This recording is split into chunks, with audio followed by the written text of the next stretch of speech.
ouvrier pygmée sur son 31, en route pour l'école. Une voix reconnaissable, entre mille, un timbre qui rythmait les grands soirs de l'information sur Canal 2 International vient de s'éteindre pour toujours. Anou Ngefak, le grand reporter dont la plume et le micro ne reculaient devant aucun terrain, a rendu son dernier souffle ce dimanche à Yaoundé, de suite d'un malaise, laissant le monde des médias dans une stupeur indicible. Il était un journaliste et un grand reporter très respecté, connu pour son travail au fil des années. Il s'est imposé comme une figure emblématique du journalisme de terrain, mêlant rigueur et professionnel, curiosité et courage. Il aimait être là où l'information naît, dans les tribunaux, sur les routes auprès des populations, pour raconter des histoires qui font sens et écho dans la société.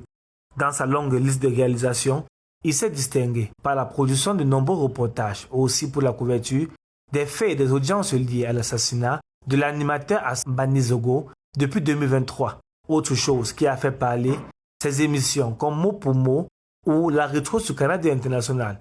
Ces faits d'armes lui ont valu plusieurs reconnaissances, dont celui de meilleur reporter télé décerné par un cabinet de conseil en médias, ainsi qu'une présence active dans des séminaires professionnels étrangers. Le parcours de Ngefak n'a pas été exempt d'épreuves.